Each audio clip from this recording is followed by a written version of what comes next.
Hello everyone, this is Karen. Hello everybody, welcome. I am Shane. Today we're looking at a lesson called Live Talk, ringing in the new year. And the vocabulary words are urge. Urge. Diane fought back the urge to laugh. Associate. Associate. I associate Halloween with fall. Graduation. Graduation. Penny is looking forward to graduation. Funeral. Funeral. Many people showed up to Uncle Chuck's funeral. Aww. He was a nice guy. Yeah. Okay, so we're talking about New Year, right? Are we talking about like New Year as in like January 1st or Chinese New Year? Well, let's talk about both of them. Okay. But I think we're kind of basically in the dialogue. There's some very handsome guy, if you watch the video, and he's talking about the difference between Chinese New Year compared to New Year in America. Okay, like January 1st, right? That's right. So when I first came to Taiwan, I had no idea what to expect because I had never celebrated Chinese New Year before. And I found that it's basically just about eating. Exactly. Eating for many, many days. It's not really like a big party, right? Well, I think mainly it's about eating and gathering, like family gatherings or friends gatherings, Yeah, right? that's the more important part, is getting together with the family, eating, and you can play some games like That's right. mahjong and stuff like that. And there's a lot of special food that people eat on Chinese New Year that represents or symbolize good luck. Right. But I think that even in Taiwan, you celebrate January 1st here as well. So it's the same in America, but maybe in America, it's much bigger. That's right. That's Everything right. in America is bigger. But not Chinese New Year, though. Chinese New Year in Taiwan is much bigger. True. All right, let's learn more about both of these New Years. All right, enjoy. Enjoy. Emma suddenly goes into a store and James follows her. Got a sudden urge to buy glutinous rice cakes? Sort of. I just remembered that I need to get some things for my New Year's party, including these. Might want to pick up a time machine. New Year's Eve was on December 31st. Not funny. I'm talking about Chinese New Year, clearly. The party is on January 28th. You're invited, by the way. My mom wants to serve you some dumplings. She says you're too skinny. I love dumplings. Count me in. Great! Rick and Lisa already told me they're coming. Rick's coming. You know what that means. Cards and mahjong.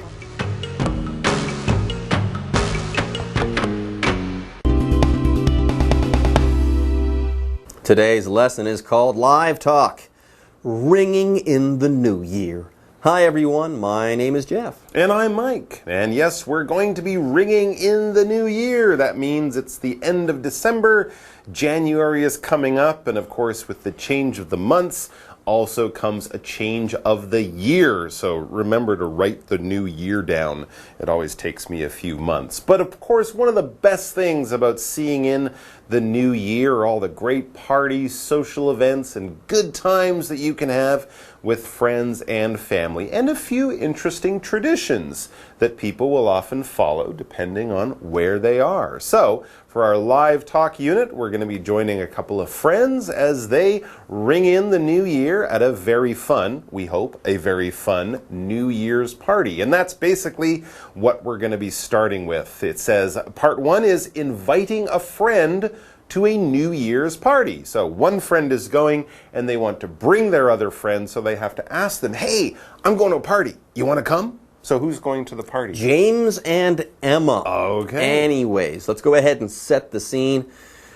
Emma suddenly goes into a store and James follows her. What's going on? And he says, got a sudden urge to buy glutinous rice cakes?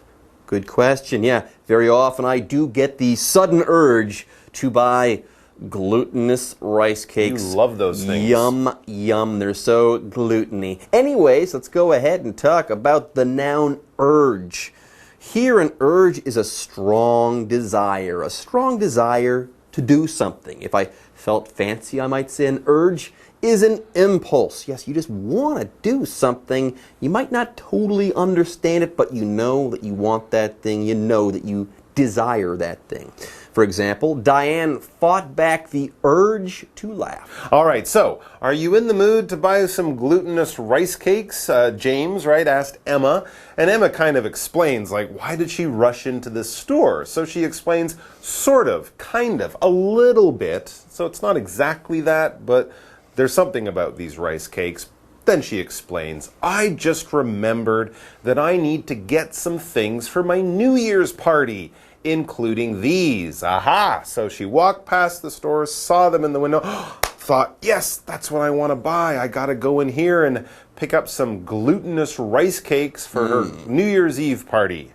Yeah. Glutinous rice cakes. Goes great with champagne. Now, James next says, might want to pick up a time machine. New Year's Eve was on December 31st. Wait a minute, that's right. You might want to travel back in time or something, or forward in time. You might need a time machine. It's true. Here in Taiwan and in this part of the world, we do get to have 2 New Years. So sure, you can see in the sort of traditional New Year's, the calendar New Year's at the end of December, but then what, like a month, 5 or 6 weeks later, we get another New Year with a whole bunch of other traditions. So that's what we're talking about here. Emma, she says, not funny.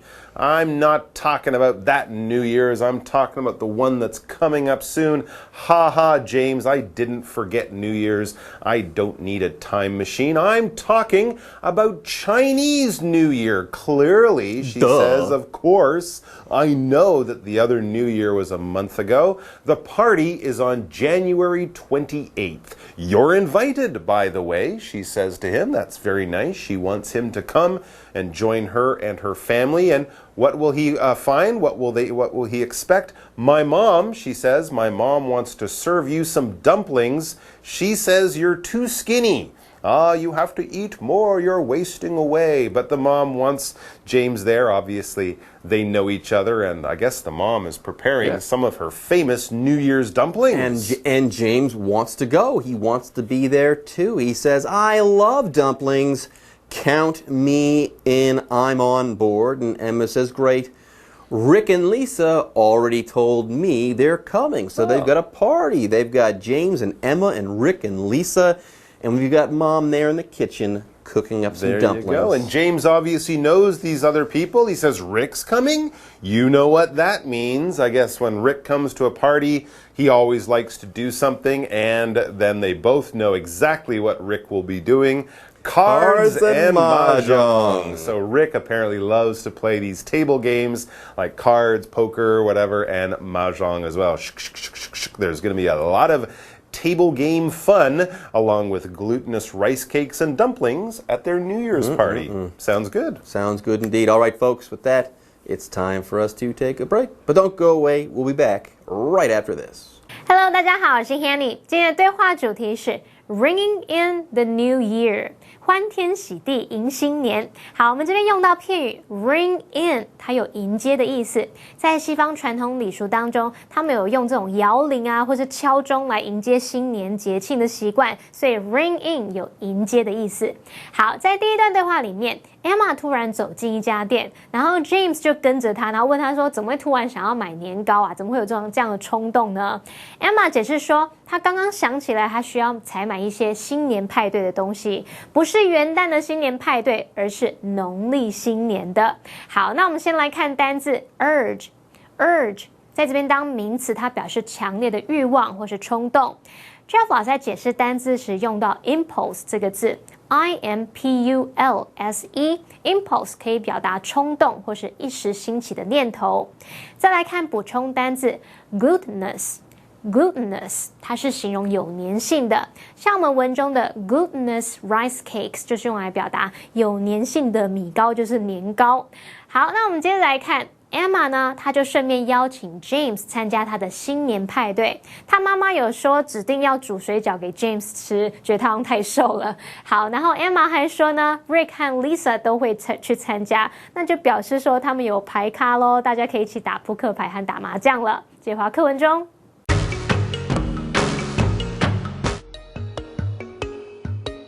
Emma and James continue shopping in the store.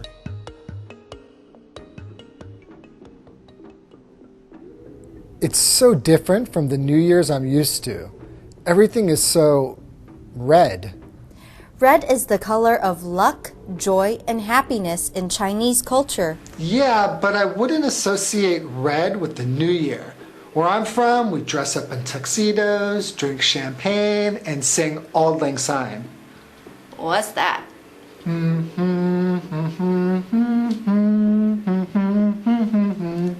sing that at New Year's? We play that at our graduation ceremony and at funerals.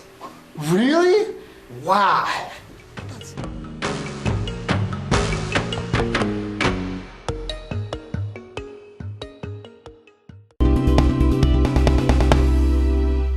Okay, let's move on to part 2 of our live talk dialogue. It's called Comparing New Year's Customs. Now, Emma and James, well, they're back for this part of our dialogue. Yeah, Emma and James. Next, they continue shopping in the store. All right, so they've already picked up their glutinous rice cakes, but they're looking for a few other things. Now, James says, it's so different from the New Year's I'm used to.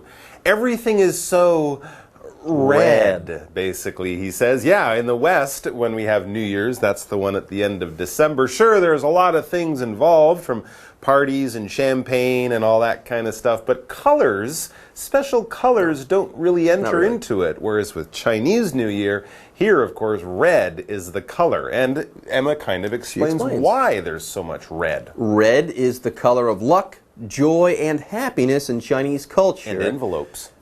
Right, and that's what she says next. By the way, yeah, New Year's doesn't really have a color scheme, but in the West, Christmas does have a color scheme. Very often you'll see a lot of green and red around Christmas time. Red, white, and green, definitely. So James, he knows about the meaning of red for Chinese New Year. He says, yeah, but I wouldn't associate red with the New Year. All right, so again, here he's talking about Western style New Year, the one at the end of December.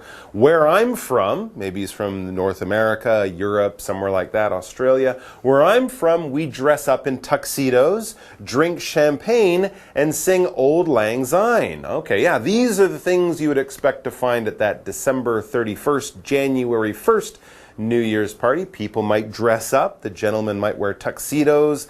Ladies might wear like a cocktail dress, an evening gown, looking very, very nice and fancy. They drink champagne and they sing this song Auld Lang Syne right at the stroke of midnight. This is what people in the West would associate with New Year's or a New Year's party. Now, to associate, it's kind of like a word that we saw earlier in another article, to relate. When things are connected, when there's a connection, when there's something in common or some area in your life where they overlap, where they join together, we associate those things. So we associate red with Chinese New Year, we associate pumpkins and witches with Halloween, and we associate red hearts with Valentine's. For example, I associate Halloween with fall.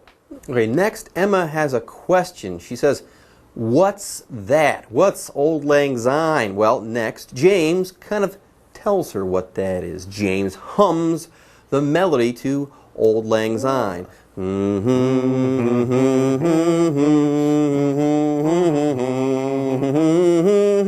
Yeah, that's the way the song goes. You sing that right at midnight. It's kind of a sad but happy song about saying goodbye to the past and seeing in the new year and hoping your friends will be around for that. Now, Emma hears this and she says, huh?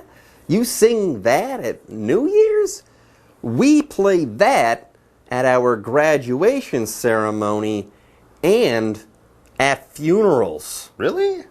Apparently so. Huh. Anyways, we got something happy and something kind of sad. First, the happy thing, graduation, okay?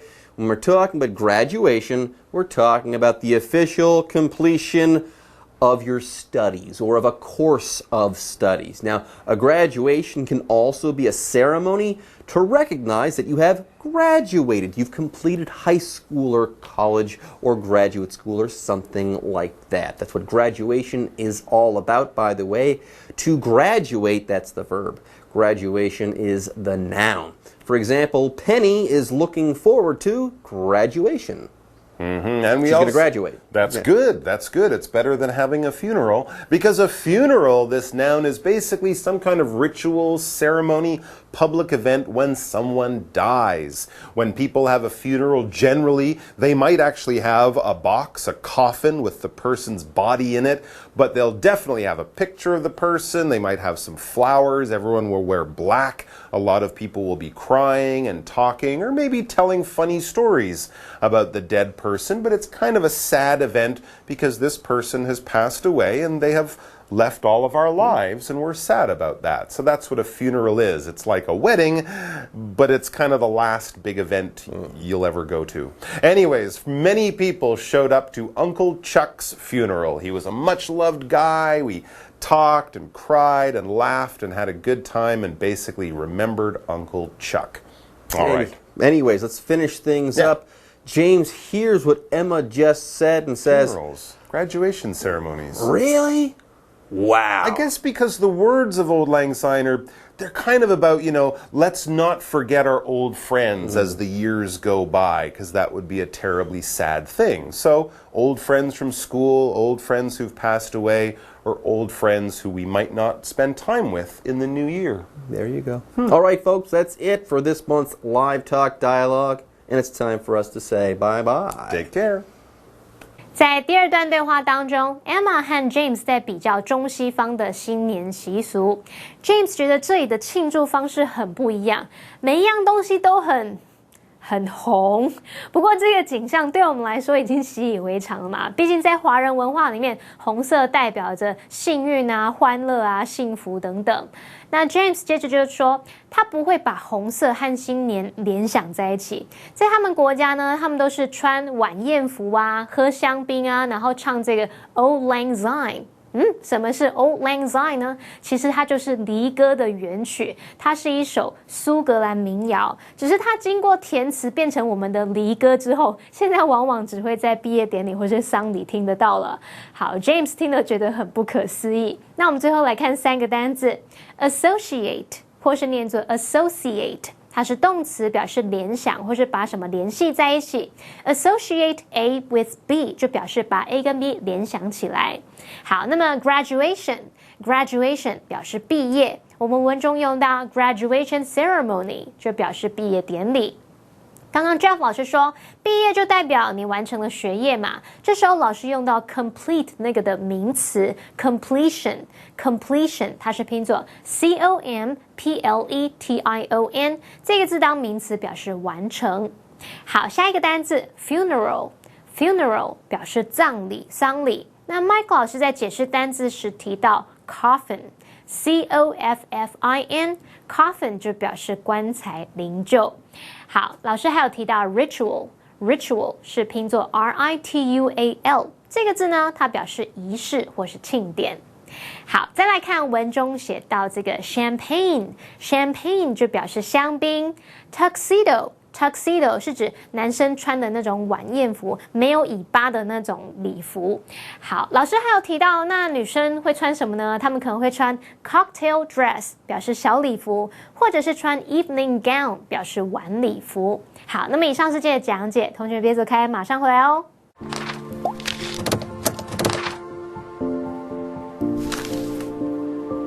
大家好，我是 Hanny， 欢迎收看我们的文法单元。今天要介绍的文法重点有3个，第一个是 sort of， 第二个是 by the way， 第三个是 count somebody in。好，我们先来学 sort of。sort 当名词有种类的意思，可是片语 sort of 是用来表达一点点，意思就跟 kind of 差不多。有时候同学们可能会看到 sorta 或是 kinda， 他们是口语用法 sorta kinda， 他们口语用法比较不适合用在正式的书写上哦。举例来说 The coffee tastes sort of sour. 这杯咖啡喝起来，有点酸呢。好，再看一个例句。Is it cold outside? 外面很冷吗？sort of 是有那么一点啦，算是吧。好，接着我们来学 by the way。片语 by the way 常常会摆在句首，用来改变话题，就类似我们中文说的附带一提、顺便一提，或者是对了怎么样怎么样。举例来说 ，By the way, is that a new watch? It really suits you. 诶，对了，那是新手表吗？很适合你，也很好看诶。好，那最后来学 count somebody in。片语 count somebody in， 它表示算某人一份，把某人纳入的意思。像假设有人说 We're going to the beach this afternoon. Would you like to go with us? 我们下午要去海边，你要一起去吗？然后你就可以回答说 Sure, count me in. 好啊，算我一份。好，那么以上是今天重点整理，我们下次见喽，拜拜。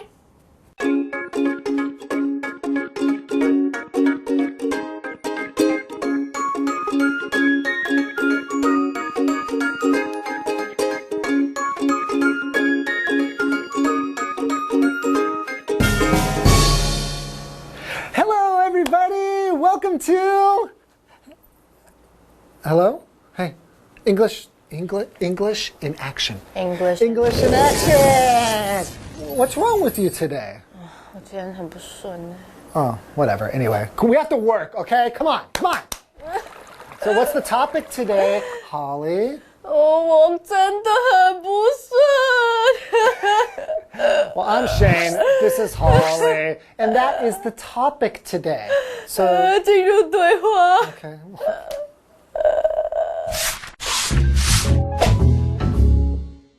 Nothing is working out for me today. What's wrong? My boss is picking on me at work, and my car got a flat tire on the way home. That sounds terrible. Oh, poor thing. Do you want some money? Here, I'll give you money. Oh. Huh? Wow, so it sounds like you really did have a bad day. No wonder you're so sad today. Yeah. Nothing is working out for you, huh? So workout 其实就是一切都很顺着结束。可是今天完全没有。 Poor thing. So nothing's going right? 没有任何一件事情是对的。 So nothing's going my way? Well, nothing's going your way. 没有任何一件事情是照着我想要的方式进行。 Well, these are some pretty useful things to be able to say. Well, Yeah. Okay, we just need to just get these one more time, and then you can go home and cry. Okay? Okay. So nothing is working out for me. Nothing is working out for me. Wow, 真的很有 feel.